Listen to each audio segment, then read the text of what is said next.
എറണാകുളം എളമക്കരയിൽ നമ്മൾ നേരത്തെ പറഞ്ഞിരുന്നു. എറണാകുളം എളമക്കരയിൽ കാറിടിച്ച് ശുചീകരണ തൊഴിലാളിക്ക് പരിക്ക്. ഇടപ്പള്ളി സ്വദേശി നിഷയുടെ കാലിനും നട്ടലിനുമാണ് പരിക്കേറ്റത്. അപകടശേഷം വാഹനം നിർത്താതെ പോയി. അപകടത്തിന്റെ CCTV ദൃശ്യങ്ങൾ 24-നുണ്ട്. പ്രിയപ്പെട്ട പ്രേക്ഷകർ അല്പസമയത്തിനകം ആ ദൃശ്യങ്ങൾ കാണും എന്നാണ് കരുതുന്നത്. ഒരു വാഹനം വരുന്നു. ശുചീകരണ തൊഴിലാളിയെ ഇടിച്ചിടുന്ന ദൃശ്യങ്ങളാണ്. എന്നിട്ട് ഈ വാഹനം നിർത്താതെ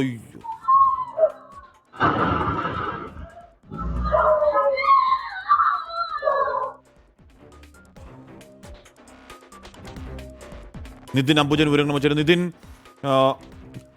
ആ വണ്ടി അമിത വേഗതയിലായിരുന്നു എന്ന കാര്യത്തിൽ തർക്കമില്ല.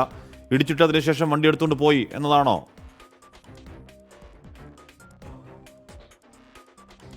ഹാഷ്മി, 1.5 മിനിറ്റ് ദൈർഘ്യമുള്ള ഒരു CCTV ദൃശ്യമാണ് ഇപ്പോൾ പുറത്തു വന്നിരിക്കുന്നത്. ഈ മാസം 7-ന് പുലർച്ചെ 3:20-നാണ് ഈ അപകടം നടക്കുന്നത്. എളമക്കര കലൂരിലെ പുതിയ റോഡിൽ വെച്ചാണ് ഈ അപകടം. ഈ ദൃശ്യത്തിൽ തന്നെ നമുക്ക് വ്യക്തമാകും കാർ അമിത വേഗതയിലാണ്. അതിനുശേഷം നിഷയുടെ വണ്ടിയും ഇടിച്ചു തെറിപ്പിക്കുന്നു. നിഷയ്ക്കൊപ്പം നിഷയുടെ ഭർത്താവുമുണ്ട്. ഇരുവരും ശുചീകരണ തൊഴിലാളിയാണ്. അതിനുശേഷം ഈ ഡ്രൈവർ പുറത്തേക്ക് ഇറങ്ങി പിന്നീട് നിഷയോട് ആശുപത്രിയിൽ പോകണോ എന്ന് ചോദിച്ചു. പോകണമെന്ന് പറഞ്ഞപ്പോൾ പിന്നാലെ ഡ്രൈവർ കാറിൽ കയറി അവിടുന്ന് കടന്നു കളയുകയായിരുന്നു ചെയ്തത്. അതിനുശേഷം നിഷയുടെ ഭർത്താവാണ് പിന്നീട് ശുചീകരണ വണ്ടിയിൽ നിഷയെ ആദ്യം പോലീസ് സ്റ്റേഷനിലേക്കും അതിനുശേഷം ആശുപത്രിയിലേക്കും എത്തിച്ചത്. എന്തായാലും നിഷയുടെ കാലൊടിഞ്ഞു, അതോടൊപ്പം തന്നെ നട്ടലിലും പരിക്കേറ്റിട്ടുണ്ട്. നിലവിൽ ഇപ്പോൾ നിഷ ചികിത്സയിൽ തന്നെ തുടരുകയാണ്. ഏറെ ഞെട്ടിപ്പിക്കുന്ന ഒരു CCTV ദൃശ്യം തന്നെയാണ് പുറത്തു വന്നിരിക്കുന്നത്. പക്ഷേ ഇപ്പോൾ ഉയർന്ന ആരോപണം ഇതിന് ശേഷം പോലീസിന്റെ ഭാഗത്തും കൃത്യമായ അന്വേഷണം നടന്നില്ല എന്ന ആരോപണമാണ് ഉയരുന്നത്. ഈ പ്രദേശത്തെ മറ്റു ചിലർ ഈ സംഭവം ബന്ധപ്പെട്ട് പോലീസിനെ സമീപിച്ചപ്പോൾ ഈ ഡ്രൈവറെ സ്റ്റേഷൻ ജാമ്യത്തിൽ വിട്ടയച്ചു എന്നാണ് പോലീസിൽ നിന്ന് മറുപടി ലഭിച്ചതെന്നാണ് നമുക്ക് മനസ്സിലാക്കാൻ സാധിക്കുന്നത്. എന്തായാലും ഞെട്ടിപ്പിക്കുന്ന ദൃശ്യത്തിന്റെ വിവരങ്ങൾ പുറത്തു വരുമ്പോൾ നിഷ ഇപ്പോഴും ചികിത്സയിൽ തുടരുകയാണ്. അവർ ശുചീകരണ തൊഴിലാളിയാണ്. അവർക്ക് ജോലിക്ക് പോകാൻ പറ്റാത്ത സാഹചര്യമാണ്. അടിയന്തരമായി ഈ സംഭവത്തിൽ നഷ്ടപരിഹാരം വേണമെന്നൊരു ആവശ്യമാണ് എന്തായാലും നിഷയുടെ ആരോഗ്യാവസ്ഥ എങ്ങനെയാണ്? ഇടി എന്ന് പറഞ്ഞാൽ വല്ലാത്തൊരു ഇടിയായിരുന്നല്ലോ. അത് ആരോഗ്യാവസ്ഥ എങ്ങനെയാണ്? അത് കാലിലും നട്ടലിനുള്ള പരിക്കിൽ ഒതുങ്ങി എന്ന് പറയുന്നത് അവിശ്വസനീയമാണ്.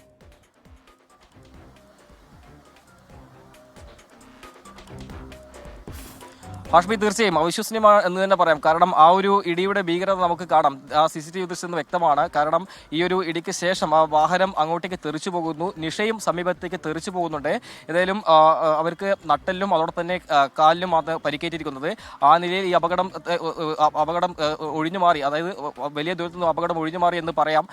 എന്തായാലും നിലവിലിപ്പോൾ നിഷ ചികിത്സയിൽ തന്നെ തുടരുകയാണ്. അവർക്ക് ജോലിക്ക് പോകാത്ത സാഹചര്യമുണ്ട്. നഷ്ടപരിഹാരം വേഗത്തിൽ വേണമെന്നൊരു ആവശ്യമാണ് എന്തായാലും നിഷ മുന്നോട്ട് വയ്ക്കുന്നത്. നിലവിലിപ്പോൾ നിഷയുടെ അതോടൊപ്പം നട്ടലിലും പരിക്കേറ്റു. നേരത്തെ സൂചിപ്പിച്ച പോലെ തന്നെ ആദ്യം പോലീസ് സ്റ്റേഷനിലേക്കാണ് കൊണ്ടുപോയത്. പിന്നീട് നിഷയുടെ ഭർത്താവ് നിഷയുമായിട്ട് ആശുപത്രിയിലേക്ക് പോയി. അതിനുശേഷം ഇപ്പോൾ അവർ ചികിത്സ തുടരുകയാണ്. എന്തായാലും പോലീസിന്റെ ഭാഗത്ത് ഒരു കൃത്യമായ അന്വേഷണം ഈ സംഭവത്തിൽ നടന്നിട്ടില്ല എന്നാണ് നിഷ ആരോപിക്കുന്നത്. ഇതിൽ കൃത്യമായ അന്വേഷണവും അതോടൊപ്പം തന്നെ ഈ വാഹനത്തിന്റെ ഡ്രൈവറെ പിടികൂടണമെന്നൊരു ആവശ്യമാണ് എന്തായാലും നിഷ ഇപ്പോൾ മുന്നോട്ട് വയ്ക്കുന്നത്. ഹാഷ്മി, ഈ ആശുപത്രിയിൽ കൊണ്ടുപോകാമെന്ന് പറഞ്ഞ് വാഹനത്തിൽ കയറ്റിയതിനു ശേഷം വണ്ടി കടന്നുപോയി, അങ്ങനെയാണോ ആരോപിക്കുന്നത് നിഷ? നിതിൻ,